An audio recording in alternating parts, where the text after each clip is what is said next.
সকলকে জানাই সাদর আমন্ত্রণ। আজকে থাকছে ইলমা বেহেরোজের লেখা বৃষ্টি হয়ে নামো গল্পের তৃতীয় অংশ। চলুন দেখে আসি বিভোর, ধারা, দিশারি ও সায়নের জীবনে কি ঘটে চলেছে। অনেকে ওরে অহংকারী বলে, কিন্তু আমরা কাছের মানুষেরা জানি ও কেমন। আর আমি ওরে প্রশ্ন করছিলাম, সুন্দর দিয়া বডি ফিট বানাইয়া কি করবি? প্রেমই যখন করবি না, এর চেয়ে খা আর ভুঁড়ি বানা। উত্তরে কি বলেছে জানো? কি? বউয়ের জন্য ফিগারের খেয়াল রাখতে হয় মামা, না হলে বউ গর্ব কইরা কেমনে কইব তার হাজবেন্ড হ্যান্ডসাম, আর বাচ্চাদের ও হ্যান্ডসাম পাপা হতে হবে নাকি? আর বড় ব্যাপার, নিজেকে হ্যান্ডসাম হিসেবে আয়নার সামনে দেখতে কার না ভালো লাগে? শুধু গার্লফ্রেন্ড পেতেই ফিট হতে হবে, হ্যান্ডসাম হতে হবে, কোথাও কি লেখা আছে? সায়নের কথা শুনে ধারা চমৎকার করে হেসে বলল, বাহ, সে তো এক ধরনের মানুষ। ধারা বিমোহিত, এমন একটা ছেলে তার স্বামী হলো। আর সে? সায়ন খেয়াল করলো ধারা আনমনে হাসছে। সায়ন বোকা বনে যায়। ধারা যদি বিভোরকে ভালোবেসে থাকে বা ক্রাশ খেয়ে থাকে, তাহলে যখন শুনেছে বিভোর প্রেম করে না এবং করতেও চায় না, সে বউকেই ভালোবাসবে শুধু, ধারার মুক্ত রক্তশূন্য হওয়ার কথা ছিল, অথচ সে হাসছে। ব্যাপারটা সায়নের মাথায় ঢুকছে না। স্কুল দর্শন শেষে ওরা বেরিয়ে পড়ে। দিশা এবং ধারা জামা চেঞ্জ করে নেয়। বিভোর জানালো তারা এখন কেবল কারে উঠতে যাবে।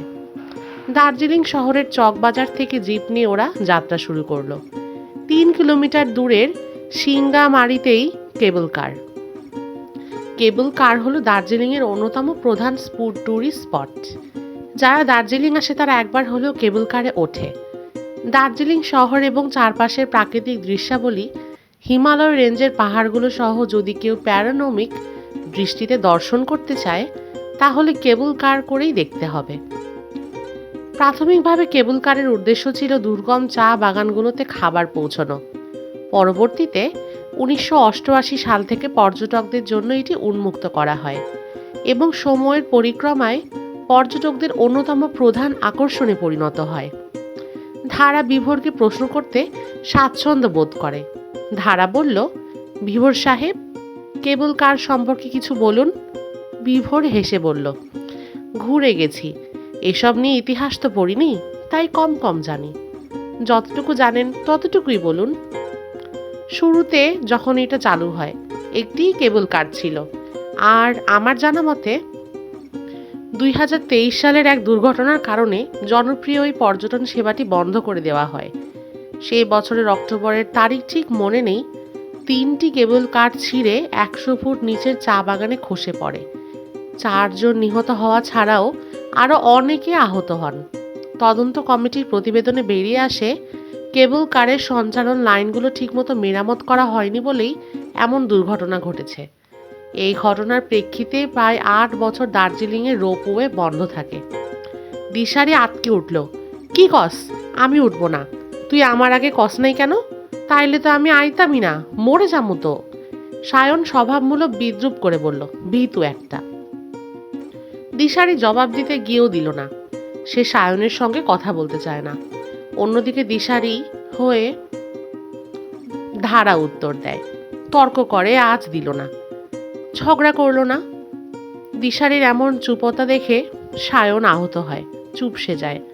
শেষমেশ ধারা আবার বলে উঠল, কি সাংঘাতিক! চালু হলো কবে? 2012 সালের ফেব্রুয়ারি মাসে আবারও চালু হয়। তখন থেকেই নিরবিচ্ছিন্নভাবে এটি পর্যটকদের মনোরঞ্জন করে যাচ্ছে। আর দিশারি, শোন, ওই দুর্ঘটনার স্মরণে প্রতি মাসের 19 তারিখ প্রয়োজনীয় মেরামতের জন্য রোপওয়ে বন্ধ রাখা হয়, তাই ভয় নেই। 165 রুপি প্রতিজনের টিকিট কেনে ওরা। অনেক লম্বা লাইন ছিল, তাই 1 ঘন্টা অপেক্ষা করতে হয়েছে ওদের। তবে লাইনে দাঁড়িয়ে থেকে বোরিং না হয়ে বিভোর সবাইকে নিয়ে এখানকার মোমো আর পাপড়ি চাট খায়। মোমো 8 পিস 60 রুপি, আর পাপড়ি চাট প্রতি প্লেট 40 রুপি। 40 কিলোমিটার কেবল কারে যেতে আসতে সময় লাগে 40 মিনিট। সিঙ্গোলা চা বাগানের প্রায় 500 ফুট ওপর দিয়ে কেবল কারটি অপর প্রান্ত সিঙ্গোলা বাজারে পৌঁছতে প্রায় 20 মিনিট সময় লাগে, অথচ আসা যাওয়া সহ প্রায় 40 মিনিট। কেবল কারে মোট 8 জন উঠল, বাকি 4 জন 2 জোড়া কাপল। তারাও হয়তো ধারা, বিভোর, দিশারি, সায়নকে দেখে কাপল ভেবেছে। দিশারি ভয় চোখ খিচে রেখেছে। কেবল কার ধীরে ধীরে এগোচ্ছে, মাঝে মাঝে চোখ খুলে বাইরে তাকায় সে। এত উপরে নিজেকে দেখে দিশারির আত্মা কেঁপে ওঠে। পাশের জনের হাত খামচে ধরে রেখেছে। উত্তেজনা, ভয় খেয়ালই করেনি তার পাশের মানুষটাই সায়ন। ধারা মুগ্ধ হয়ে কেবল কার থেকে নিচের সবুজ চা বাগান আর দূরের সুবিস্তীর্ণ পাহাড়ের রাশি আর মেঘমালার মনোরম দৃশ্য দেখছে। এই সৌন্দর্য দিশারি ছাড়া যে কাউকে মুগ্ধ করতে বাধ্য। বিভোর ধারাকে আর চোখে মাঝে মাঝে খেয়াল করছে। মেয়েটার প্রতি ভীষণ টান অনুভব করছে সে। কেবল কারে চড়া শেষ হয় বিকেলের মধ্যে। 4:30 ড্রাইভার বিভোরদের চকবাজারে দার্জিলিং মলে নামিয়ে দেয়। এই স্থানকে দার্জিলিংয়ের হার্ট বলা হয়। প্রচুর পর্যটকের সমাগম হয় বিকালবেলায়। এখানে একটি ওপেন এয়ার থিয়েটার রয়েছে। যে কেউ নাম এন্ট্রি করে স্টেজে গিয়ে নাচ, গান, আবৃত্তি বা অন্য যে কোনো পারফরমেন্স করতে পারে, তাও সম্পূর্ণ বিনামূল্যে। এই থিয়েটারের আয়োজক দার্জিলিং পুলিশ কর্তৃপক্ষ। ভালো একটি পদক্ষেপই বলা যায়। ওপেন এয়ার থিয়েটারের সামনে 5-6 জোড়া কাপলের দেখা পাওয়া যায়। বিভোর পাশ কেটে চলে যেতে চেয়েছিল। কাপলদের মধ্যে থেকে কেউ একজন ডেকে ওঠে, বিভোর না, বিভোর। বিভোর, সায়ন, ধারা, দিশারি ঘুরে তাকায়। বিভোরের বয়সী একজন সুদর্শন ছেলে এগিয়ে আসে। কাছে আসতেই বিভোর, সায়ন একসঙ্গে চিৎকার করে ওঠে, অপূর্ব তুই! বিভোর জড়িয়ে ধরে অপূর্বকে শক্ত করে। তারপর সায়ন। 3 জনের চোখে মুখে খুশি যেন উপচে পড়ছে। বিভোর অভিমানী স্বরে বলল, সেই 11 বছর পর দেখা হইল, খোঁজ নিতে ইচ্ছে হয়নি তোর? আমেরিকায় গিয়ে ভুলে গেলি? কত মনে পড়তো তোরে। অপূর্ব অপরাধী স্বরে বলল, সরি রে দোস্ত, তোদের নাম্বার হারিয়ে ফেলেছিলাম। কেমনে হারাইছি সে বহুত কাহিনী, পরে কমু। এখন বল কেমন আছিস তোরা? আর এরা 2 জন ভাবি নাকি? অপূর্বর কথায় ধারা আর দিশারি চমকে উঠল। বিভোর না করার উপক্রম হতেই সেখানে একটা মেয়ে উপস্থিত হয়। মেয়েটা অপূর্বকে বলল, এনারা কারা? আমার স্কুল লাইফের জানের দোস্ত এরা। এই হচ্ছে বিভোর আর ও হচ্ছে সায়ন। আর বিভোর, সায়ন, এ হচ্ছে তোদের ভাবি মারিয়া। মারিয়া মৃদু হেসে বলল, হাই, পাশের 2 জন বুঝি আপনাদের ওয়াইফ? অপূর্ব বলল, কার কোনটা রে? না না, তোরা বলিস না, আমি অনুমান করি। তোরা বলিস ঠিক কি নাকি? অপূর্ব ধারা দিশারিকে পরখ করে নেয় কয়েকবার। ধারাকে বলল, আপনার নাম কি ভাবি? ধারা অপ্রস্তুতভাবে উত্তর দিল, সিদ্রাতুল ধারা। দিশারিকেও নাম জিজ্ঞেস করলো। অপূর্ব হেসে বিভোরকে বলল, তোর বউ ধারা আর সায়নের বউ দিশারি, রাইট? সায়নের বউ শুনে দিশারির আপদ মস্তক রাগে জ্বলে উঠল। সায়ন ভেতরে ভেতরে ভয় পায়, এই মেয়ে না কেলেঙ্কারি করে বসে পাবলিক প্লেসে। ধারা একটু লাজুক ভাব ধারণ করে। বিভোর কথা ঘুরাতে বলল, তো দিনকাল কেমন যাচ্ছে? অসাধারণ। বিয়ে হলো এই 1 মাস, দিন তো ভালোই যাবে। তোরাও হানিমুনে এসেছিস নাকি? বিভোর বলল, আরে না বেটা, আমরা 4 জন ফ্রেন্ড ট্যুরে এসেছি। অপূর্ব জিভ কাটে, আমতা আমতা করে বলল, সো সরি, ভাবছি তোদের। বিভোর বাধা দিয়ে বলল, রাখ বেটা, কই উঠছিস? কবে আসলি? এই তো সামনেই, আর গতকালই আসলাম। তোরা কবে এসেছিস? রবিবার বিকালে। আইজ? অপূর্ব? একজন পুরুষ কণ্ঠ ডাকলো। অপূর্ব জোরে জবাব দিল, আসছি। কিরে, ওরা কারা? কাজিন আর ওদের গার্লফ্রেন্ড বউ একসাথে এসেছি। প্ল্যান করেছি কয়েক জোড়া কাপল একসঙ্গে কাপল ডান্স করব। তোরা আসবি? আমরা কাদের নিয়ে নাচমু? বিভোর ভারী ইনোসেন্ট ভাবে জিজ্ঞেস করলো, ফ্রেন্ডদের নিয়েই নাচবি, সমস্যা কি? আরও একবার ডাক পড়ে অপূর্বর। অপূর্ব বাধ্য হয়ে চলে যায়। দিশারি ভোতা মুখে বিভোরকে বলল, যা গিয়া নাচ। দার্জিলিংয়ের এই ওপেন এয়ার থিয়েটারে নাচটা মিস করিস না। বিভোর বলল, তোর কাপল ডান্স করার ইচ্ছা থাকলে তুই যা। তো কার লগে নাচবো? তোর তো আবার মেয়ের ছোঁয়ায় অ্যালার্জি, ছোঁয়া যাইব না। সায়নের লগে নাচ। না, ওর লগে নাচুম না। সায়ন কাঁধ ঝাঁকিয়ে সাহস নিয়েই বলল, চাইলে নাচতে পারিস, আমি না করব না। দিশারি কটমট করে তাকায়। সায়ন ঢোক গিলল।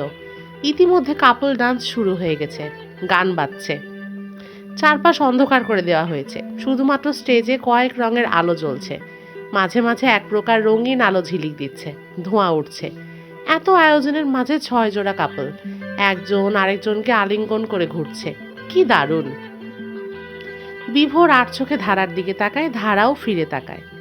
দুজনের চোখের দৃষ্টিতে আবেদন। বিভোর চোখ বন্ধ করে নিঃশ্বাস ফেলে। ধারার পাশ ঘেঁষে দাঁড়ায়। অন্যদিকে চোখ রেখে ধারাকে উদ্দেশ্য করে বলে, নাচতে চান?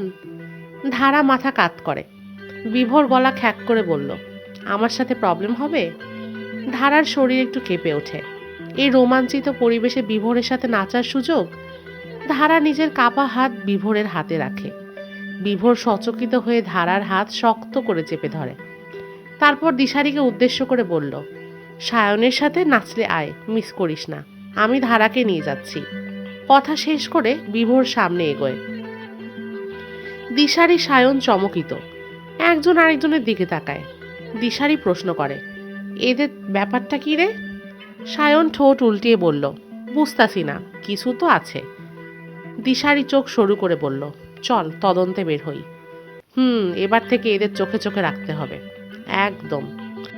দিশারি কথা বলতে বলতে সায়নের কাঁধে এক হাত রেখেছে কখন বোঝেনি, এবং সে এটাও ভুলে গেছে সায়নের সাথে তার রাগারাগি চলছে।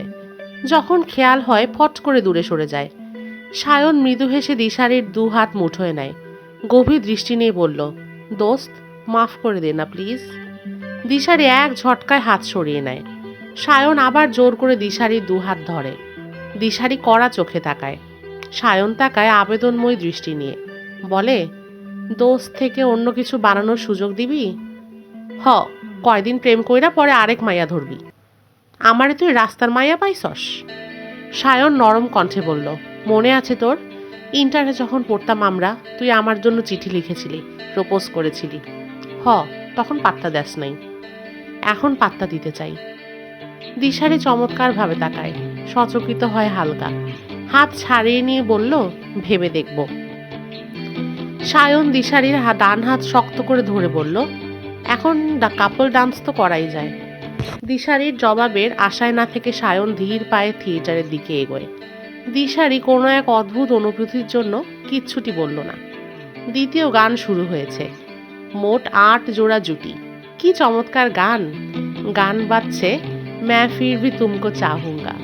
বিভোরের এক হাত ধারার কোমর আঁকড়ে ধরে রেখেছে, অন্য হাত ধারার এক হাতের আঙুলে আঙুল জড়িয়ে। বিভোর যখন প্রথম কোমরে হাত রাখে, ধারা পুরো কেঁপে ওঠে। বিভোর টের পায়। যখন গান শুরু, তখন ধারা বিভোরকে নিচু গলায় বলল, আমি হিন্দি বুঝি না, কখনো হিন্দি মুভি সিরিয়াল দেখিও নি, কিন্তু গানটা আমার খুব পছন্দের। আপনি বাংলা জানেন, বলবেন? বিভোর মাথা হেসে নাড়ায়। হিন্দি গান চলছে, অথচ বিভোর নাচের তালে নিম্নস্বরে গানের সঙ্গে তাল মিলিয়ে মিলিয়ে বাংলা বলে যাচ্ছে। তুমি আমার আছো, এই মুহূর্তে আমার আছো, কাল যদি এমন নাও থাকে, কিন্তু এমন হয় যে তুমি বদলে যাও, কিছু এমন হয় যে আমি বদলে যাই, আমাদের এই পথ আলাদা হয়ে যায়, চলতে চলতে আমরা হারিয়েই যাই। আমি তবুও তোমাকেই চাইব, এই চাওয়াতেই মরে যাব। আমি তবুও তোমাকেই চাইব, আমার মনের সব নীরবতা নিয়ে। তোমার প্রেমের গান গাইব, আমি তবুও তোমাকেই চাইব, এই চাওয়াতেই মরে যাব। আমি তবুও তোমাকেই চাইব, এমন জরুরি আমার তুমি, যেমন হাওয়া প্রয়োজন নিঃশ্বাসের জন্য, এমন খুঁজি আমি তোমাকে, যেমন পা মাটিকে খোঁজে। ধারা মুগ্ধ। সে নিজেকে নিয়ন্ত্রণ করছে না, বিভোর নিয়ন্ত্রণ করছে নিজের মতো। ধারা ভালোবাসাপূর্ণ চাহনিতে বিভোরকে দেখছে। মানুষটার গলাকে গায়কের বলা যায় না, তবে সুন্দর কণ্ঠ। সে প্রেমে পড়ে যাচ্ছে, স্বামীর প্রেমে, গভীর প্রেমে, সীমাহীন প্রেমের বাঁধনে খুব দ্রুত আটকা পড়বে সে। মস্তিষ্ক হৃদয় তো তাই বলছে। ধারার মনে পড়ে প্রথম রাতের কথা। বিভোর ধারাকে উদ্দেশ্য করে বলেছিল, 1 বছরের মধ্যে প্রেমে পড়ে যেতে পারে, কিন্তু বিভোরের কথা পাত্তাই দেয়নি ধারা। অথচ 2 রাত 2 দিনেই সে বিভোরের প্রেমে হাবুডুবু খাচ্ছে। তারপর এ দিল হ্যায় মুশকিলের গান শুরু হয়। মলের কাছেই রয়েছে কম খরচে রেডিমেড পোশাকের মার্কেট। একটি হলো নিউ মহাকাল মার্কেট আর আরেকটি হলো মল মার্কেট। 1 ঘন্টা সেখানে ঘোরাঘুরি করে ওরা চলে এলো চকবাজারের কেএফসিতে। সেখানে বার্গার, ফ্রেঞ্চ ফ্রাই আর কোক দিয়ে সন্ধ্যার নাস্তা সেরে হোটেলে ফেরে। কিছুক্ষণ বিশ্রাম নিয়ে ইসলামিয়া রেস্টুরেন্টে ডিনার শেষ করে। ধারা দিশারি আর সায়নকে বলছে গতকাল রাতে সে অসাধারণ এক পরিবেশ উপভোগ করেছে। দিশারি বায়না ধরেছে সে আজ যাবে। বিভোর তাই সেখানেই নিয়ে যাচ্ছে। তবে আজকের রাতটা অন্ধকার মনে হচ্ছে খুব। তারা নেই, চাঁদ নেই। বিভোর অনেকবার বলে আজ চাঁদ নেই, যাওয়ার দরকার নেই। কিন্তু দিশারি আর সায়ন নাছোড় বান্দা, তারা যাবেই। মিনিট 7 হাঁটার পর বিভোর ধারাকে বলল, ধারা আপনি কিন্তু ভালোই ডান্স করতে পারেন। ধারা হেসে বলল, কই জানি, আপনিই তো আমাকে নিয়ন্ত্রণ করছিলেন। তবু অন্যদের সাথে যখন ডান্স করেছি সমস্যায় পড়তে হয়েছে। আপনার সাথে ডান্স করতে গিয়ে কোনো রকম সমস্যা হয়নি। ধারা অবাক হয়ে বলল, অন্যরা মানে? গার্লফ্রেন্ড না, আম্মু, ভাবি, ফুফি, খালা, ওনাদের সাথে। ওনারা খুবই ভেজাল করে ডান্সে। সেই হিসাবে আপনি প্রথম যার সাথে ভেজাল ছাড়া কাপল ডান্স করেছি। ধারা বিড়বিড় করে ওঠে, বউ তো বই। দিশারি সায়ন কান খাড়া করে ওদের আলাপ শুনছিল। ধারা যখন বলল বউ তো বউই, দুজনেই লাফিয়ে উঠল। ধারাকে দিশারি বলল, বউ মানে কে বউ? এই কি লুকোচ্ছিস? ধারা পড়েছে ফ্যাসাদে। সে বারবার অসহায় দৃষ্টিতে বিভোরের দিকে তাকায়। দিশারি ধারার গালে আলতো করে থাপ্পড় দিয়ে বলল, ওর দিকে তাকাস কেন, আমার দিকে তাকা। তোদের ব্যাপারটা কি? সায়ন বিভোরের দিকে তেড়ে এসে বলল, মামা কি লুকাচ্ছ? 2 দিন ধরে তোমাদের অস্বাভাবিক আচরণ দেখছি। বিভোর মুচকি মুচকি হাসছে ধারার মুখের ভঙ্গি দেখে। মনে হচ্ছে ধারা চুরি করতে এসে মালিকের হাতে ধরা পড়েছে। ধারা বাধ্য হয়ে বলার উপক্রম হয়, তখন 3-4টা ছেলের কণ্ঠ শুনতে পায়। বিভোর ইশারায় ওদের চুপ করতে বলল। একপাশে দাঁড়িয়ে সামনে এগোতে থাকে। ধারা দেখতে পায় 3টা প্রাপ্তবয়স্ক ছেলেকে। চেহারা বখাটের মতো, দেখেই মনে হচ্ছে এদের বিকৃত মস্তিষ্ক। পাশ কেটে যাওয়ার সময় একজন বলে উঠল, বাংলাদেশি? সায়ন জবাব দেয়, জি। আমরাও বাংলাদেশি। তো অন্ধকারে গার্লফ্রেন্ড রইয়া পাহাড়ের তলে যাওনি? বিভোর এদের পাত্তা না নিয়ে দিশারি ধারার হাত ধরে আরো এগিয়ে যায়। তখন একজন বখাটে বিচ্ছিরিভাবে হেসে বলে উঠল, আমরা রেও লগে শেয়ারও করো মামা। মাল দুইটা তো দেখি হেব্বি দেখতে। বিভোরের কান ঝা ঝা করে উঠল, তবুও কিছু বলল না। তখন আরেকজন আরো খারাপভাবে বলল, লম্বা মিয়া দেহি 2 জনের হাতে ধরিয়া যাইতেছে। একা খাইবানি মিয়া, আমরারে না দেও, পেছনের ইনোসেন্ট বন্ধুটার প্রতি দয়া করো। একসাথে 4 জন বখাটের গা গোলানো হাসিতে মেতে ওঠে। বিভোর ধারা দিশারিকে ছেড়ে পেছনে ফিরে। সায়ন আটকে উঠল। বিভোর রেগে গেলে তুলকালাম কাণ্ড বাঁধিয়ে বসে। সায়ন বিভোরকে জড়িয়ে ধরে বলল, দোস্ত ওরা ডেঞ্জারাস। বিভোর সায়নকে ধাক্কা দিয়ে সরিয়ে দেয়। প্যান্ট থেকে লেদার বেল্ট খুলতে খুলতে ছেলেগুলোর সামনে এসে দাঁড়ায়। 1 সেকেন্ড সময় না নিয়ে যেভাবে পারে পেটাতে থাকে। রাগে বলতে থাকে, তার বাচ্চা, বাংলাদেশে লুচ্চামি করা শান্তি হয় নাই? দার্জিলিং আইসস লুচ্চামি করতে? সায়ন দৌড়ে আসে। তার আগে কেউ একজন ছুরি দিয়ে বিভোরের হাতের বাহুতে আঘাত করে। বিভোর আর্তনাদ করে উঠল। সায়ন আর দিশারি চিৎকারে রাতের পাহাড় দেখতে আসা অনেক পর্যটক এগিয়ে আসে। ছেলেগুলো মানুষ দেখে পালিয়ে যায়। বিভোর হাত চেপে ধরে রাস্তায় বসে পড়ে। খুব ধার ছিল ছুরিতে। জ্যাকেট ভেদ করে বাহুর মাংস তুলে দিয়েছে বোধহয়। ধারার শরীর অবশ হয়ে আসে। তার হিমোফোবিয়া আছে। রক্ত দেখে অজ্ঞান হয়ে লুটিয়ে পড়ে রাস্তায়। 5-6 জন লোক বিভোরকে ঘিরে দাঁড়ায়। সায়ন দিশারি দুজনের চোখে মুখে ভীতি। সামনের বাজারে ফার্মেসি দেখেছি, প্লিজ আহতকে নিয়ে চলুন। এমন কড়া কড়া ইংরেজি কথা শুনে দিশারি ঘুরে তাকায়। জ্যাকেট পরা একজন শ্বেতাঙ্গ লোক দাঁড়িয়ে আছে। সায়ন বিভোরকে ধরিয়ে দাঁড় করিয়ে ফার্মেসিতে নিয়ে যাওয়ার জন্য। বিভোর বাহুতে 1 হাত চেপে রেখে দাঁড়ায়। দিশারি সায়ন দেখেনি ধারা যে রাস্তায় অজ্ঞান হয়ে পড়ে আছে। বিভোর এদিক ওইদিক তাকায়। সায়ন বলল, কি হলো, চল। বিভোরের উৎকণ্ঠা, ধারা ও কই? দিশারি সায়ন আটকে উঠে ঘুরে তাকায়। কিছুটা দূরত্বে ধারাকে দেখতে পায়। দিশারির হাত পা কেঁপে ওঠে। তার মনেই নেই ধারার হিমোফোবিয়া আছে। চিৎকার করে ওঠে, ধারা! দৌড়ে ধারার কাছে আসে। বিভোর লোকগুলোর উদ্দেশ্যে বলে, কেউ মাফলার দিতে পারবেন? শ্বেতাঙ্গ লোকটি বলল, সরি। বিভোর ইংলিশে আগের কথাটি বলল। শ্বেতাঙ্গ লোকটি বলল, ইয়েস ইয়েস শিওর। গলা থেকে মাফলার খুলে বিভোরের হাতে দেয়। বিভোর সায়নকে বলল, নে বেঁধে দে। যা বলছি কর প্লিজ। সায়ন দ্রুত বেঁধে দেয়। বিভোর বাঁধার সময় হালকা আর্তনাদ করে। বাঁধা শেষে দৌড়ে ধারার কাছে আসে। কয়েকবার গালে থাপ্পড় দিয়ে ডাকে। দিশারি কেঁদে বলল, ও রক্ত দেখলে অজ্ঞান হয়ে পড়ে, খুব ভয় পায়। বিভোর দ্রুত কোলে তুলে নেয় ধারাকে। সায়ন চিৎকার করে ওঠে, এই হাতে কি করছিস? দে, আমি নিচ্ছি ধারাকে। বিভোর হাঁটা শুরু করে। সায়ন বাধা দেয়। বিভোর সায়নের দিকে একবার কড়া চোখে তাকায়, তারপর আবার হাঁটা শুরু করে। সায়ন বিভোরের সাথে তাল মিলে রীতিমতো দৌড়াচ্ছে। বারবার বলছে, আমি এতটা অকর্মা নই, এভাবে কষ্ট করে তোকে নিতে হবে না, আমাকে দে, আমি পারবো। বউটা তো আমার, দায়িত্ব আমার, তোর নয়। বিভোর এগিয়ে গেছে। সায়ন স্তব্ধ হয়ে দাঁড়িয়ে পড়ে। সে সীমাহীন আশ্চর্য নিয়ে হা করে তাকিয়ে ভাবছে, বিভোর এটা কি বলল? বউ? বউ মানে? দিশারি সায়নের পাশ কেটে যাবার পথে তাড়া দেয়, এই দাঁড়ায় আছিস কেন, চল। ধারাকে হোটেলের রুমে রেখে বিভোর ফার্মেসিতে আসে। সাথে সায়ন আর শ্বেতাঙ্গ লোকটি। ধারার পাশে দিশারিকে রেখে এসেছে।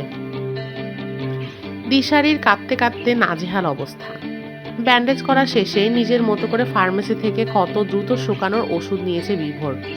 অনেকবারই এরকম আহত হয়েছে পর্বত আরোহণের সময়, তাই সেই সময়টাতে ব্যাগে বিভিন্ন রকম ওষুধ রাখতে হয়, ফলে ওষুধের নাম তার মুখস্থ। হোটেলে ফেরার পথে বিভোর শ্বেতাঙ্গ লোকটিকে ইংলিশে প্রশ্ন করলো, অনেক ধন্যবাদ আপনাকে, আপনার মাফলারটা তো রক্তে রাঙা হয়ে গেছে, আমি বরং আপনাকে আগামীকাল আরেকটা কিনে দেব? নো নো, ইটস ওকে, কোনো দরকার নেই। বিভোর হাসলো, কিছু বলল না। সামনের এই লোকটাকে কেন জানি মোটেও ভালো লাগছে না। সায়ন তীক্ষ্ণ কণ্ঠে বলল, আপনি কি আমাদের সাথে হোটেলে যেতে চাচ্ছেন? শ্বেতাঙ্গ লোকটি হেসে বলল, ইয়েস, আমি সাগরিকা হোটেলেই উঠেছি। সায়ন মুখ ঘুরিয়ে নেয়। বিভোর প্রশ্ন করল, একা এসেছেন? নো, আমার মেয়ে বউ হোটেলে আছে। America? Yes, I am coming from America. Sayan কঠিন গলায় বাংলায় বলল, নাম কি তা? শ্বেতাঙ্গ লোকটা বুঝতে পারল না, বলল, সরি। বিভোর ইংলিশে বলল, আপনার নাম জানতে চেয়েছে। এলেন। বিভোর হেসে বলল, নাইস নেম। সায়ন যতটা সম্ভব মুখ কুঁচকে বলল, বালের নাম। এলেন বুঝতে পারল না, হেসে সায়নকে বলল, সরি। সায়ন তীক্ষ্ণ চোখে তাকিয়ে বলল, নাথিং। এলেন বিভোরকে জিজ্ঞেস করলো, আপনার নামটি কি জানতে পারি? মুতাসিম মাহতাব বিভোর। আপনি বিভোর বলুন। এলেন হেসে উচ্চারণ করলো, বেইভার। বিভোর। বেইভার? আচ্ছা, একটা ডাকলেই হলো। বেইভার, আপনি এতক্ষণ মাফলার বেঁধে আহত হাত নিয়ে কিভাবে থাকলেন? আমার স্বপ্ন পৃথিবীর বিখ্যাত পর্বত শৃঙ্গের যে কোনো একটি জয় করা, চূড়োয় পৌঁছানো। এখনো সম্ভব হয়ে ওঠেনি যদিও, তবে বিভিন্ন তুষার পর্বতে অনেক রাত্রি কাটিয়েছি, অনেক আহতও হয়েছি। তখন কিন্তু চিকিৎসা ছাড়াই থাকতে হয়েছে, তাই সমস্যা হয়নি তেমন, অভ্যস্ত আছি। Wow, great. যদি গড থেকে থাকে তিনি যেন আপনার স্বপ্ন পূরণ করেন। জবাবে বিভোর হাসে। সায়ন বিভোরকে ফিসফিসিয়ে বলল, শালা কি নাস্তিক? বিভোর সায়নকে চোখ রাঙায়। ধারা চোখ খুলে হোটেলের রুমের ছাদ দেখতে পায়। দ্রুত উঠে বসে। চারপাশে চোখ বুলিয়ে দেখে, বিভোর নেই, কেউ নেই। কেউ নেই। ভয়টা এখনো কাটেনি। চোখের সামনে বিভোরের আর্তনাদ ভেসে আসছে। বিভোরের হাত থেকে রক্ত গড়িয়ে পড়ছে মাটিতে। ধারা চিৎকার করে ওঠে। দিশারি দ্রুত ওয়াশরুম থেকে বেরিয়ে আসে। ধারার মাথায় হাত রেখে আদুরে গলায় বলে, কি হয়েছে পাখি? ধারার চোখে মুখে ভয়। কোনো মতে দিশারিকে বলল, বিভোর, উনি কই? ফার্মেসিতে গেছে। তখন বিভোর রুমে ঢোকে। ওপরে ওঠার সময় ধারার গলার আওয়াজ শুনতে পেরেছে। বিভোরকে দেখে ধারা কলিজায় পানি পায়। বিছানা থেকে নেমে ঝাঁপিয়ে পড়ে বিভোরের বুকে। ফুপিয়ে কেঁদে ওঠে। বিভোর বিস্ময়ে আবিষ্কার করে বুকের বাঁ পাশটা যেন চিনচিন করছে। ধারা শরীরের সবটুকু শক্তি দিয়ে বিভোরকে জড়িয়ে ধরে, কাঁদতে কাঁদতে বলে, আপনি ভালো আছেন? ওরা আর কিছু করেছে? রক্ত পড়ছিল তখন, আমার হাত পা কাঁপছিল রক্ত পড়ছে দেখে, আমার ভয় করছে। বিভোর অনুভব করে ধারার পুরো শরীর কাঁপছে, তরতর করে ঘামছে। বিভোর এক হাত ধারার পিঠে রেখে বলল, আমি ঠিক আছি ধারা, আপনি শান্ত হন। ধারা বিভোরকে ছেড়ে বিছানায় বসে, তখনও নাক টেনে টেনে কাঁদছিল। বিভোর হালকা হেসে বলল, বাড়ি থেকে পালিয়ে ট্র্যাভেলিং করা মেয়েটা রক্ত দেখে ভয় পায়, এত ভীতু? ধারা অনেকটা শান্ত হয়ে এসেছে, ভয় কেটে গেছে। মনে পড়েছে কয়েক মিনিট আগে সে বিভোরকে কিভাবে জড়িয়ে ধরেছিল। এটা একদমই ঠিক হয়নি। দিশারি হতভাগ, সে সায়নের দিকে কৌতূহল দৃষ্টিতে তাকায়। সায়ন চোখের ইশারায় একটা ইঙ্গিত দেয়, যে ইঙ্গিতের অর্থ হলো সায়ন এমন কিছু জানে ওদের সম্পর্কে যা দিশারি জানে না। সুযোগ বুঝে দিশারিকে জানানো হবে। বিভোর নীরবতা ভেঙে বলল, ধারা আপনি বিশ্রাম করুন, আমি আসছি, গুড নাইট। বিভোর দরজার সামনে এসে আবার ঘুরে তাকায়। ধারা তাকিয়েছিল, হাত থেকে অনেকটা রক্ত ঝরেছে, ফলে বিভোরের মুখটা চুপসে আছে। ধারার বুক ধকধক করে ওঠে। বিভোর মৃদু হেসে বেরিয়ে যায়। আচমকা ধারা বুকে শূন্যতা অনুভব করে। সায়ন ইশারায় দিশারিকে বলে একবার সায়নের রুমে আসতে, তারপর বেরিয়ে যায়। দিশারি ধারাকে পানি খাইয়ে দেয়, তারপর শুইয়ে দিয়ে বলল, আমি আসছি। আবার আসবি কেন? ভয় পাবি না একা থাকতে?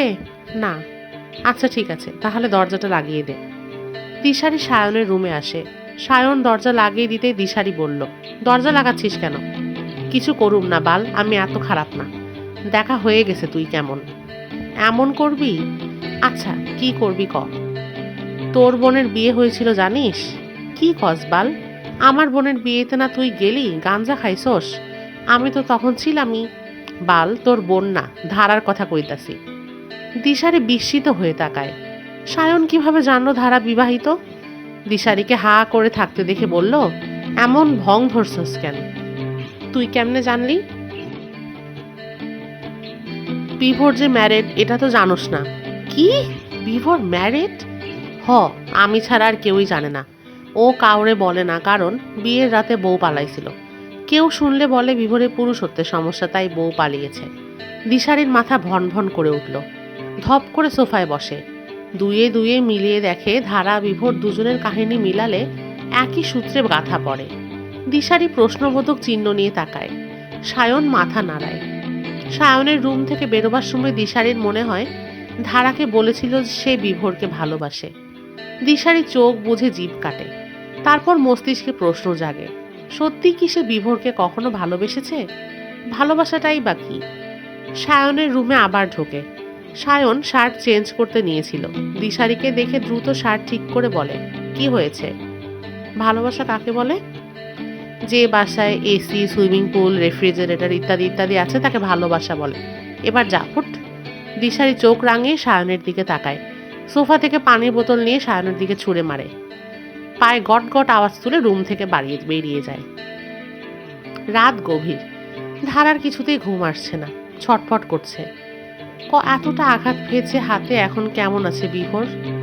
ধারা আঘাত পেলেই তার রাতে জ্বর ওঠে। বিভোরেরও কি জ্বর উঠেছে? ওনার কি খুব যন্ত্রণা হচ্ছে? এত মায়া হচ্ছে কেন? এত হৃদয় কেন পুড়ছে মানুষটার জন্য? ধারা হাতড়ে বেড়াচ্ছে এত সব প্রশ্নের উত্তর। যন্ত্রণা হচ্ছে মাথায়। ধারা, ঘুমিয়ে পড়েছেন? ধারা ধরফরিয়ে ওঠে। সে বিভোরের কণ্ঠ শুনল মনে হলো, স্বপ্ন নাকি বাস্তব? ধারা কান খাড়া করে আবার শোনার জন্য। ধারা, আপনি জেগে আছেন? হ্যাঁ, সত্যি ডাকছে। ধারা কম্বল ফেলে দৌড়ে ছুটে আসে, দরজা খোলে। দরজা খুলে বিভোরকে দেখতে পায়। ঘুমো ঘুমো চোখ, কপাল ছড়িয়ে চুল, ঘাল ভর্তি খোঁচা দাড়ি, পরনে শুধু একটা ব্লু শার্ট। ধারা উত্তেজনায় আঙুলের উপর ভর দিয়ে পা তুলে বিভোরের গলা জড়িয়ে ধরে শক্ত করে। বিভোর বিস্ময় কিং কর্তব্য বিমূঢ়, ঘুমোতে পারছিল না সে। তখন ধারা এত শক্ত করে জড়িয়ে ধরেছিল, রুমে যাওয়ার পরেও মনে হচ্ছিল ধারা বুকের সাথে লেপ্টে আছে, শুধু ছোঁয়া যাচ্ছে না। বুকে অশান্তি বেড়েই চলেছিল। মনে হচ্ছিল ধারা জেগে আছে, তাই কিছু না ভেবে পাগলামি করে জ্যাকেট না পরেই চলে এসেছে। শীতে শরীর ঠান্ডা হয়ে এসেছিল। ধারা দ্বিতীয়বারের মতো জড়িয়ে ধরাতে সর্বাঙ্গে গরম উষ্ণতা ছড়িয়ে পড়ে। মেয়েটা কি হুটহাট জড়িয়ে ধরার রোগ আছে নাকি? প্রায় মিনিট খানেক পর ধারার মনে পড়ে সে খুশিতে উত্তেজনায় বিভোরকে দ্বিতীয়বারের মতো জড়িয়ে ধরেছে। বিজলির গতিতে জড়িয়ে ধরেছে, আবার বিজলির গতিতে দ্রুত সরে যায়। বিভোরের দিকে একবার তাকায়।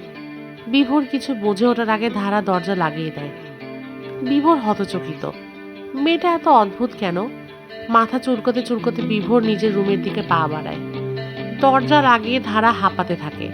কপালে হাত রেখে ভাবে এসব কি হচ্ছে। তার কি হয়েছে? এত আকুলতা কেন? ধারা কয়েক সেকেন্ড পায়চারি করে, বিড়বিড় করে, না, এটা ঠিক হয়নি।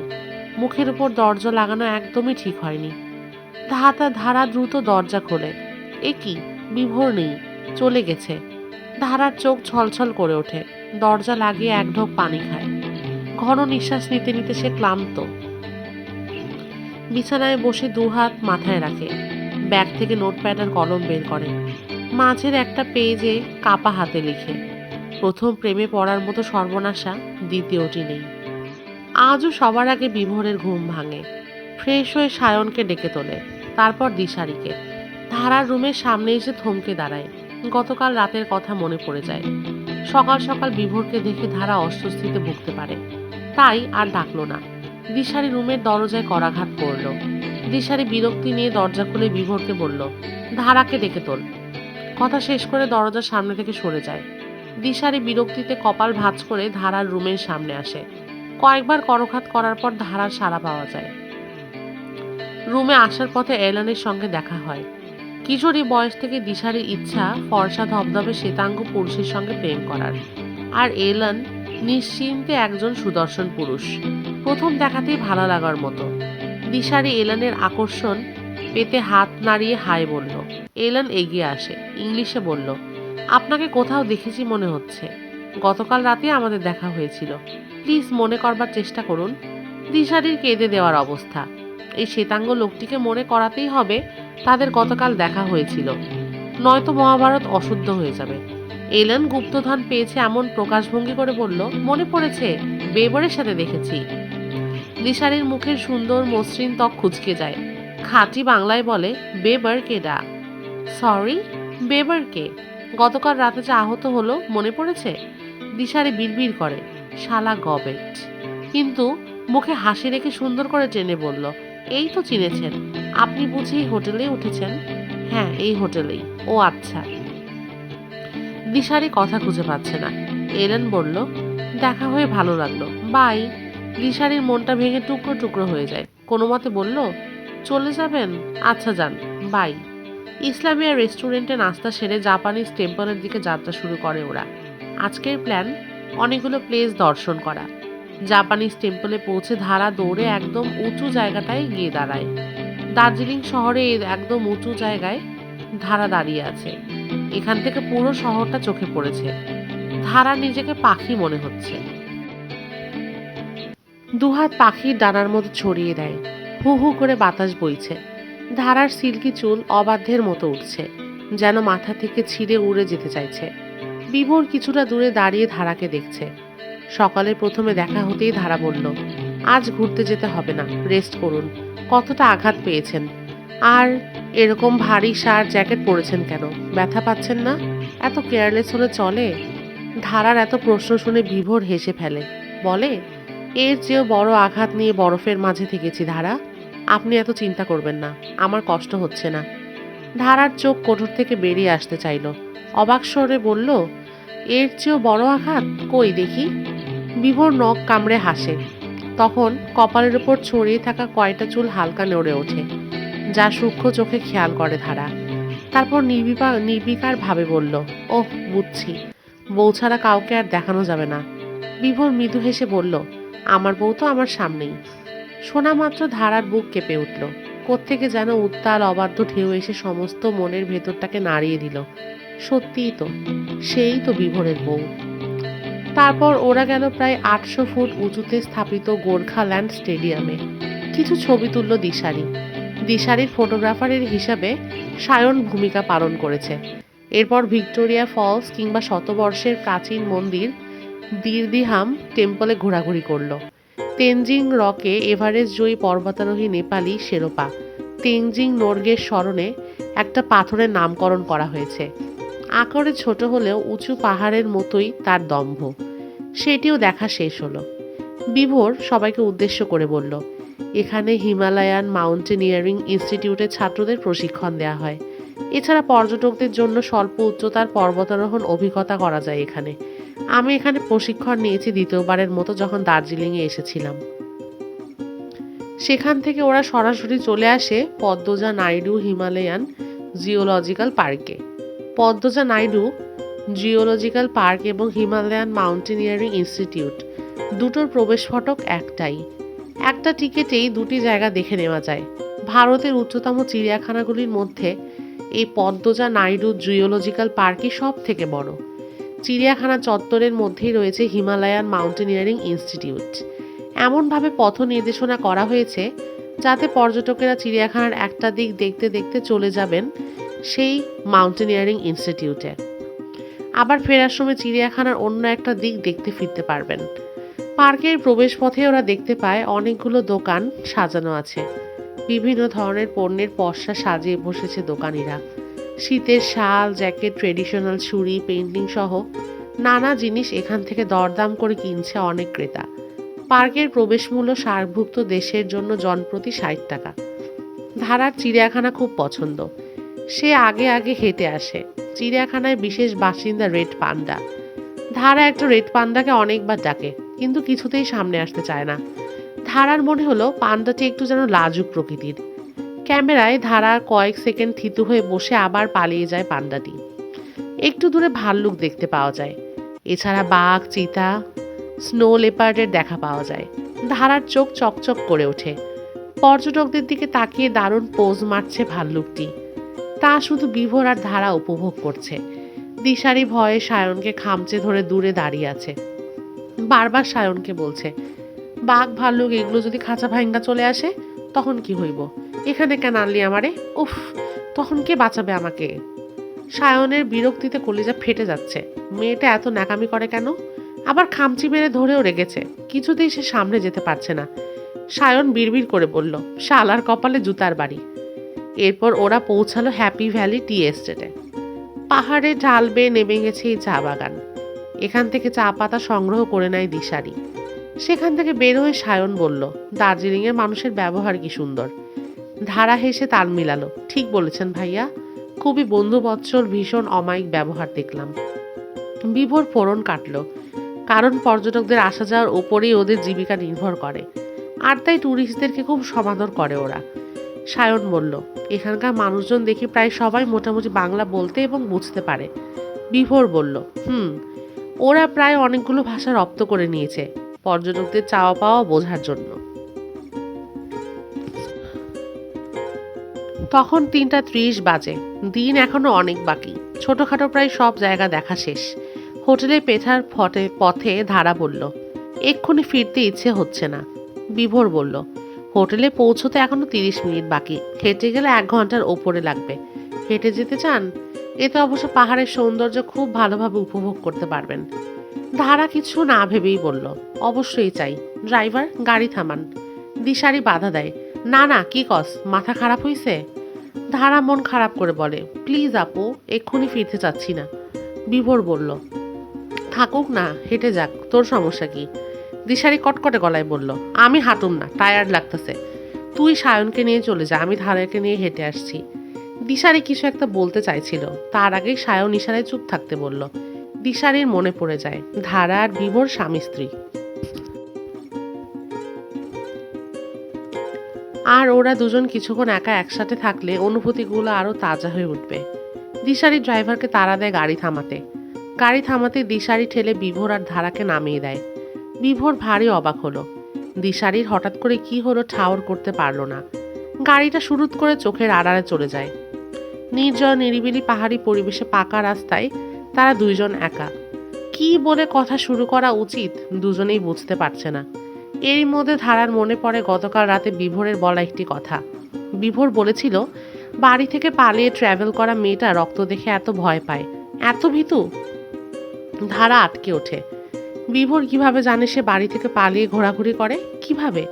তবে কি এটাও জানে সে যে বিয়ের রাতও ট্রাভেলিংয়ের জন্য পালিয়েছে? বয়ফ্রেন্ড টয়ফ্রেন্ড নামে আদৌ কিছু নেই। বিভোর তুড়ি বাজিয়ে ধারার মনোযোগ আকর্ষণ করে। ধারা সচকিত হয়। বিভোর বলল, এত আনমনা হয় রাস্তাঘাটে কিছু না ভাবাই ভালো। ধারা হেসে কানে চুল গোজে। দুজন চুপচাপ পাশাপাশি হাঁটতে থাকে। দুজনের মুখেই কোনো কথা নেই।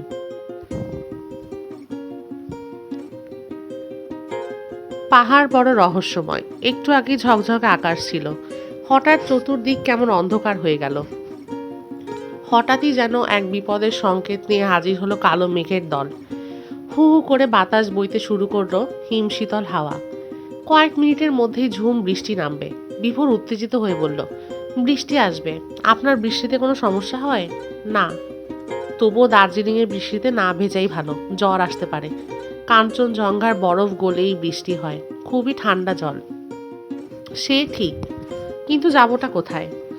বিভোর এইদিকে ওইদিকে তাকায়। কিছুটা দূরে 30-40 ফুট নিচে একটা সমতল জায়গা দেখতে পায়। সমতল জায়গাটা একটা পাহাড়ের চূড়ো। জায়গাটির 15-20 ফুট ওপরে অন্য আরেকটি পাহাড় বাঁকা হয়ে মাথা উঁচু করে দাঁড়িয়ে আছে। ফলে বৃষ্টির পানি সমতল জায়গাটিতে পড়ার সম্ভাবনা নেই। বৃষ্টির পানি থেকে ধারাকে সুরক্ষিত রাখার মতো উপযুক্ত জায়গায় মনে হলো বিভোরের। আর ধারাকে নিয়ে এইটুকু পাহাড় বেয়ে নামা বিভোরের কাছে পানি ভাত। কিন্তু যদি ঝড় উঠে পাহাড় ধসে মারা যাওয়ার আশঙ্কা আছে। তবে আবহাওয়া বলছে ঝড় আসবে না। আবহাওয়া সম্পর্কে ভালো ধারণা আছে বিভোরের। ধারার এক হাত শক্ত করে ধরে বলল, 2 মিনিট আমার সাথে দৌড়ান প্লিজ। ধারা হতবিহ্বল। সে দৌড়ের মাঝেই বলল, প্লিজ আপনি ভাবে দৌড়াবেন না, আপনার হাত আহত। কিন্তু কে শোনে কার কথা? ইতিমধ্যে বৃষ্টির ফোঁটা পড়া শুরু করেছে।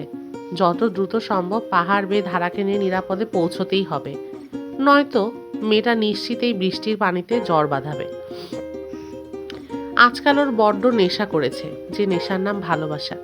কি জানি কেন, কিন্তু এই নেশাটা মহামারী আকারে বেড়ে চলেছে। একজন আরেকজনকে আঁকড়ে ধরতে চাইছে, ছোট্ট একটা বিপদ থেকেও সুরক্ষিত রাখতে চাইছে। একজন আরেকজনের ভাগ কোনো রকম অসুখকেও দিতে চাইছে না।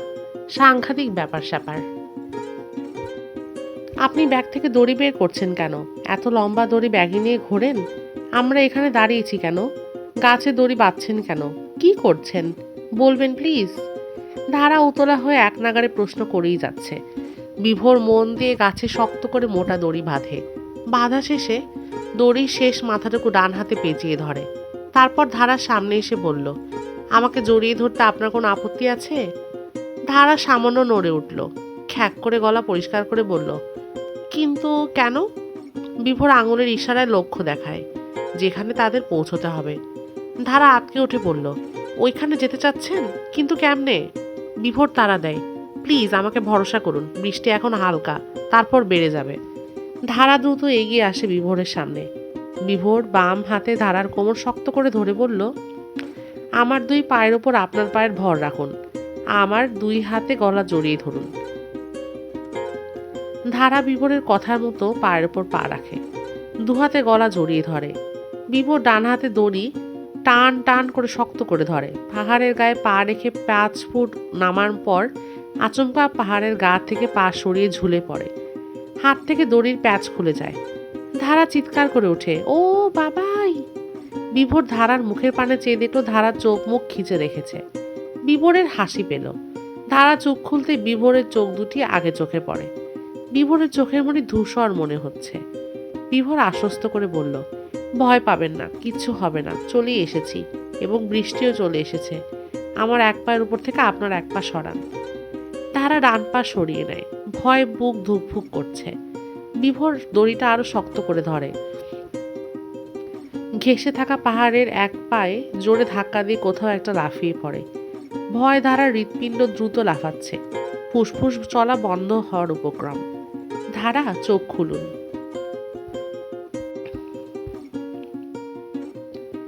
ধারা চোখ খোলে। বিভোর হেসে বলল, এবারে ছাড়ুন। ধারা আটকে ওঠে, না না, পড়ে যাব। বিভোর হাসিতে মাখামাখি হয়ে বলল, আমরা মাটিতে আছি। ধারা পায়ের নিচে তাকায়, ঘাস দেখতে পায়। একটা পাহাড়ের চূড়োয় দাঁড়িয়ে আছে 2 জন। ধারা দূরে তাকায়, ঝুম বৃষ্টি হচ্ছে। কিন্তু তাদের মাথায় বৃষ্টি পড়ছে না। ব্যাপারটা কি? ওপরে তাকায় দেখে আরেকটা পাহাড় ছাদ হয়ে দাঁড়িয়ে আছে, মাত্র 2-3 মিনিটে এতটা নিচে। ধারা বিস্ময় হতবিহ্বল। এভাবেই থাকবেন? ধারা চমকে দ্রুত সরে যায়, দূরত্ব রেখে দাঁড়ায়। বিভোর চুল খাড়া করতে করতে ঘাসের ওপরে বসে। ধারা মিইয়ে যাওয়া গলায় বলল, বৃষ্টিতে ভিজলে তেমন কিছুই হতো না। নিজেকে হিরো প্রমাণ করতে এত কষ্ট করতে হতো না। বিভোর হাসল, স্বাভাবিক কণ্ঠে বলল, বাহ, আপনি কথাও চিনেন দেখছি। ধারা মুখ বাঁকায়। বিভোর হেসে বলল, দেখে মনে হয় না আপনার এত ওজন। ধারার দুঠোঁট কেঁপে ওঠে আক্রোশে, তেজ নিয়ে বলল, মানে বলছেন আমার ওজন বেশি? বিভোর আর চোখে একবার তাকায়, চোখ সরিয়ে বলল, মেয়ে মানুষের সাথে কম কথা বলাই মঙ্গল। ধারা কিছু একটা বলতে গিয়েও বলল না, দূরত্ব রেখে ঘাসের ওপরে বসে, দূর পাহাড়ের চোখে। চারপাশটা সীমাহীন আশ্চর্য সুন্দর মনে হচ্ছে। বৃষ্টির পানি পাহাড়কে আরো জীবিত সজীব করে তুলেছে। যেদিকে চোখ যায়, যত দূর চোখ যায় বৃষ্টি আর পাহাড়, এত সুন্দর, এত মোহনীয়। ধারা রয়ে সয়ে বিভোরকে বলে, আপনি তখন বললেন মাউন্টেনিয়ারিং ইনস্টিটিউটে প্রশিক্ষণ নিয়েছেন, এভারেস্ট। বিভোর ধারাকে কথার মাঝে বাধা দিয়ে বলল, আমার স্বপ্ন এভারেস্ট জয় করা। ধারার চোখ দুটি কোটর থেকে বেরিয়ে আসতে চাইল, অবিশ্বাসের স্বরে বলল, কি বলেন?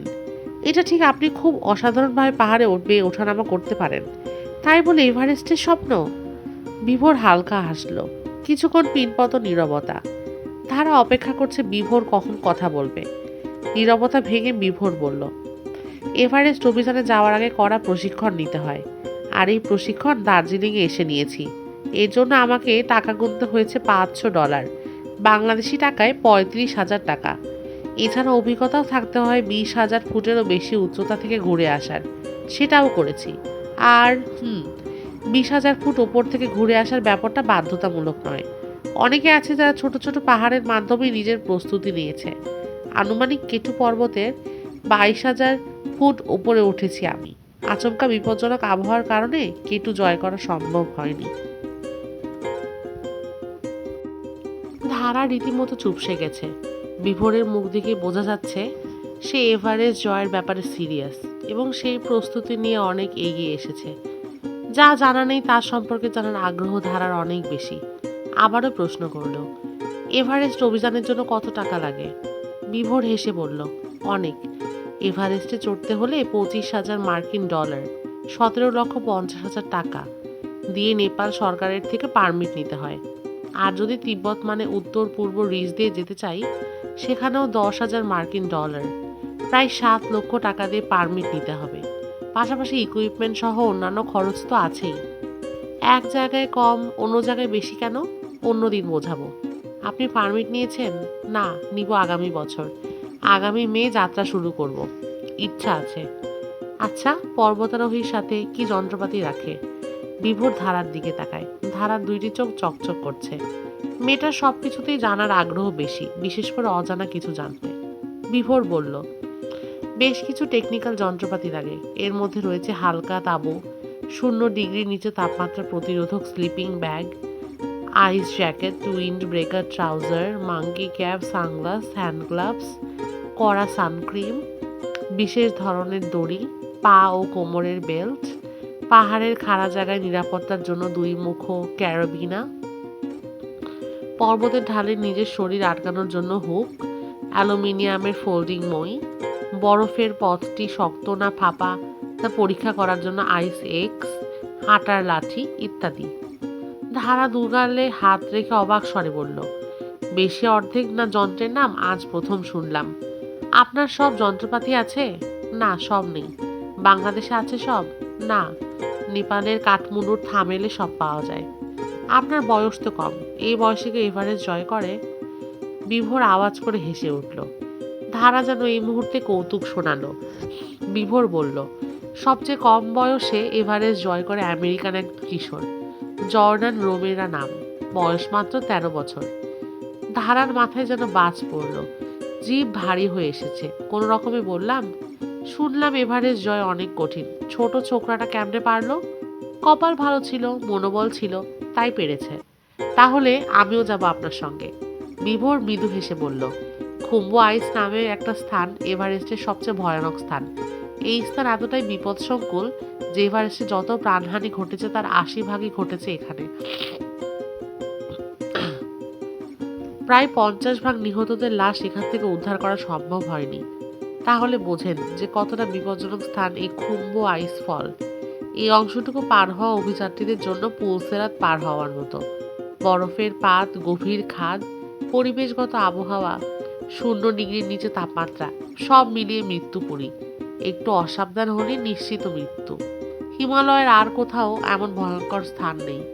বিভোর থামে, নিঃশ্বাস নিয়ে বলল, খুম্বু আইস ফলে ১৯৯৬ সালে ১১ মে ১৯ জন অভিযাত্রী প্রাণ হারায়। এটাই এভারেস্টের ইতিহাসে সবচেয়ে বড় দুর্ঘটনা। আর স্বপ্নের এভারেস্ট জয় করতে হলে এই মৃত্যুপুরী পার হওয়া ছাড়া আর কোনো পথ নেই। ধারা, যেতে চান? ধারা নিশ্চুপ, তবুও বলল, আমিও আপনার অভিযানে সহযাত্রী হব, সব প্রস্তুতি নিতে চাই। বিভোর নিজের অজান্তে ধারার দুগালে হাত রেখে বলল, ধারা পাগলামি করবেন না। হয় জয় নয় মৃত্যু। পদে পদে মৃত্যু অপেক্ষা করছে। ১০০ ভাগের মধ্যে ৪০ ভাগ যাত্রী মৃত্যুর কাছে হার মেনে নেয়। বাকি ৪৯ ভাগ শারীরিক মানসিক সমস্যা নিয়ে ফেরে। হেরে গিয়ে ফিরে এটা সহজ নয়। আপনি দেশ বিদেশে ঘুরে বেড়ান, তবু এভারেস্ট জয়ের স্বপ্ন দেখবেন না প্লিজ। তাহারা জড়ানো গলায় বলল, আপনি যে স্বপ্ন দেখছেন, আপনি তো যাবেন মৃত্যুর সাথে লড়াই করতে। যদি হেরে যান তখন তখন কি হবে? কি হবে? আপনি না বড্ড অবুঝ। ধারার চোখের জল চিকচিক করছে। বিভোর বলল, আপনার গলা কাঁপছে ধারা।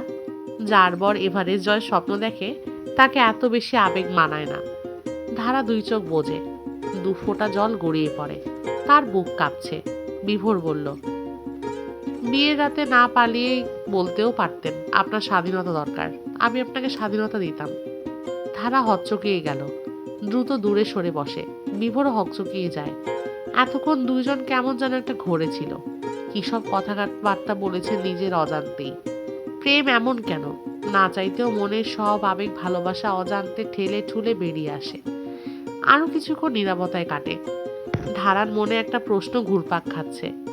মিনিট ৩ পর সাহস নিয়ে প্রশ্ন করলো, আপনি কিভাবে জানেন বিয়ের রাতে ট্রাভেলিং এর জন্য পালিয়েছি? বিভোরের স্বাভাবিক কণ্ঠ।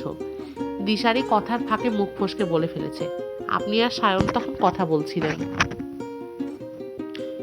সেদিন ধারা আর সায়ন সেন্ট পল স্কুলের এক কোণে বসে কথা বলছিল। তখন দিশারি বিভোর স্কুলটা ঘুরে দেখছিল। দিশারি বলল, জানিস বিভোর, ধারা বিয়ের রাতে বরের বাড়ি থেকে পালাইছে। বিভোর জানে, তাই শুনে অবাক হয়নি। বিভোরকে অবাক হতে না থেকে দিশারি বলল, শুধু তাই না, বরকে বলেছে ওর নাকি বয়ফ্রেন্ড আছে। বয়ফ্রেন্ড ফ্রান্সে থাকে। আবার কি করেছে জানিস? বরের ফোন দিয়ে ফ্রান্সের এক ছেলে বন্ধুরে কল দিছে। আবার ওই ছেলের বন্ধুকে আগে থেকেই বলে রেখেছে, সব শিখিয়ে রেখেছে। বিভোর সচকিত হয়, আমতা আমতা করে জিজ্ঞেস করে, সত্যি? সত্যি ট্রাভেলিং এর জন্য এই কাহিনীটা করছে?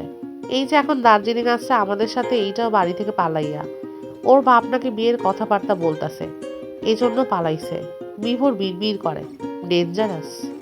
বৃষ্টি কমে আসছে। বাইরে চোখ রেখে বিভোর প্রশ্ন করলো, ধারা, আপনার কাছে বৃষ্টি মানে কি? মানে? অনেকে ভাবে বৃষ্টি মানে কষ্ট আর কান্না। আপনার কাছে বৃষ্টি মানে কি? প্রেম। বিভোর মৃদু হাসলো। ধারা বলল, হাসছেন যে? এমনি। আর আপনার কাছে বৃষ্টি কি? জানি না, তবে আমার বৃষ্টি খুবই পছন্দ। বৃষ্টি পৃথিবীটাকে নতুন করে সজীব করে তোলে, সৌন্দর্য দ্বিগুণ করে তোলে। আমরা বৃষ্টির কাছে কৃতজ্ঞ। তবুও মানুষ বৃষ্টিকে কান্না যে কেন ভাবে, ঠিক তাই। ৪ সেকেন্ড সময় নিয়ে বিভোর বলল, এভারেস্ট জয়ের স্বপ্নের কথা ভাইয়া, আব্বা আর আপনি ছাড়া কেউ জানে না। সায়ন ভাইয়াও না। না, কেটু পাহাড়ের ব্যাপারটাও জানে না। কেন? এমনি। প্লিজ আপনি কাউকে জানাবেন না। কথাটা আম্মার কানে গেলে কেলেঙ্কারি হয়ে যাবে। সায়নের সাথে আম্মার সখ্যতা খুব বেশি। মুখ ফসকে বলার সম্ভাবনা আছে, তাই জানাইনি। যদি স্বপ্ন পূরণ হয় তখন গর্বের সাথে আব্বার সামনে দাঁড়াবো। আচ্ছা ঠিক আছে, চলুন ফেরা যাক। চলুন। দুজনে উঠে দাঁড়ায়। বিভোর দেখে দড়িটা হাতের নাগালের বাইরে চলে গেছে। ধারাকে বলল, ভয় পাবেন না, দাঁড়ান আমি দড়িটা নিয়ে আসি। মাটি থেকে পা তুলে বিভোর লাফ দিয়ে পাশের পাহাড়ের মাটি আঁকড়ে ধরে। ধারা বয় চোখ খেচে। বিভোর ডান হাতে দড়িটা শক্ত করে ধরে আবার ফিরে আসে। ধারা ঠিক আগের মতন বিভোরের দু পায়ের ওপরে ভর দিয়ে দাঁড়ায়। ধারাকে নিয়ে কিছুটা সময় সামান্য বেগ পেতে হয়। হাত থেকে দড়িটা ছুটে যেতে চাচ্ছিল, উল্টে যাওয়ার সম্ভাবনা ছিল, কিন্তু হয়নি। বিভোরের সতর্কতায় রক্ষে। মাটিতে পা রেখে ধারা বলল, তাহলে এটাও জানেন আমি কতটা জেদি? নেক্সট ইয়ার আপনার সহযাত্রী হিসাবে আমিও যাচ্ছি, আর এটাই ফাইনাল। আগামী মাস থেকে প্রশিক্ষণ নিতে চাই, সাহায্য করুন। নয়তো অন্য কারো সাহায্য নিয়ে হলেও আমি আমার সিদ্ধান্তে অটুট থাকবো। কথা শেষ করে ধারা আগে আগে হাঁটতে শুরু করে। বিভোর হতবিহ্বল। এভারেস্ট চড়ার স্বপ্ন একবার মাথাচাড়া দিয়ে উঠলে আর ফেরানো সম্ভব নয়, যদি সামর্থ্য থাকে। ধারার পরিবারের অবস্থা উচ্চবিত্ত। ধারা চাইলে অবশ্যই যেতে পারবে। কি হবে সামনে কে জানে। এই মেয়ে পিছু ধরবে বলে মনে হচ্ছে। ছেলে খেলা পেয়েছে নাকি? বিভোর রাগে গদগদ হয়ে দড়িটা ব্যাগে পুরে হাঁটা শুরু করে। বিভোর না? ওই বিভোর, ড্রাইভার গাড়ি থামান। বিভোর নিজের নাম শুনে পেছনে ফিরে তাকায়। একটা বড় কার এসে থামে। গাড়ি থেকে নেমে আসে অপূর্ব। বিভোরের ঠোঁটে হাসি ফুটল। অপূর্ব বিভোরকে একবার জড়িয়ে ধরে বলল, কি রে, এই নির্জন রাস্তায় হাঁটছিস কেন? হাঁটার ইচ্ছে হচ্ছিল তাই গাড়ি থেকে নেমে পড়েছি। কে জানতো বৃষ্টি এসে বিপত্তি ঘটাবে। কয়েক মিনিট পরই তো সন্ধ্যা। পাহাড়ি রাস্তা মেয়েদের জন্য মোটেও ভালো না। আয় গাড়িতে ওঠ। বিভোর একবার ধারার দিকে তাকায়, তারপর হেসে অপূর্বকে বলল, জায়গা আছে? আছে বেটা, না থাকলে কোলে করে নিব। কোনো সমস্যা? চল। বিভোর হেসে ধারাকে বলল, চলুন।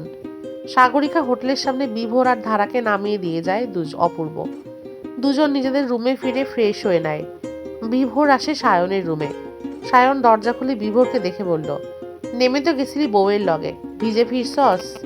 বিভোর চোখ বড় বড় করে রুমে ঢুকে সায়নকে চাপা স্বরে বলল, বউ? সায়ন হেসে দরজা লাগায়। নবাবী চালে হেঁটে বিছানায় বসে। বিভোর উদ্গ্রীব হয়ে আছে সায়নের কথা শোনার জন্য। সায়ন কাঁধ ঝাঁকিয়ে বলল, বড় ভাইয়ের কাছে লুকাও, ধারা যে তোমার বউ জেনে গেছি। হে হে হে। কয়েক সেকেন্ড সরু চোখে সায়নের দিকে তাকিয়ে থাকলো বিভোর, তারপর বলল, সো হোয়াট, খেয়েছিস? সায়ন মুখটা বাংলা পাঁচের মতো করলো, তারপর মিনমিনে গলায় বলল, হুম। তো চল। ধারা হোয়াইট প্রিন্টের শার্ট পরেছিল। তখন দরজায় কেউ করাঘাত করলো।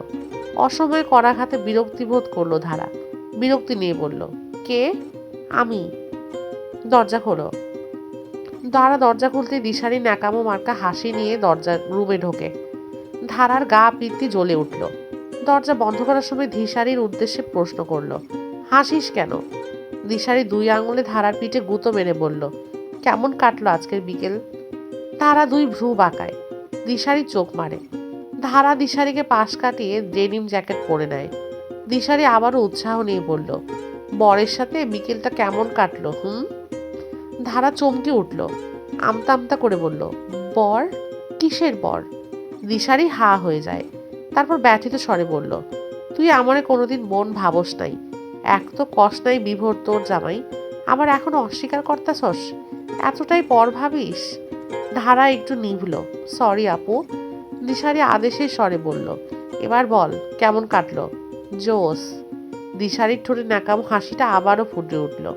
টেনে বলল, জানতাম জোস কাটবে, তাই তো নামাই দিছি।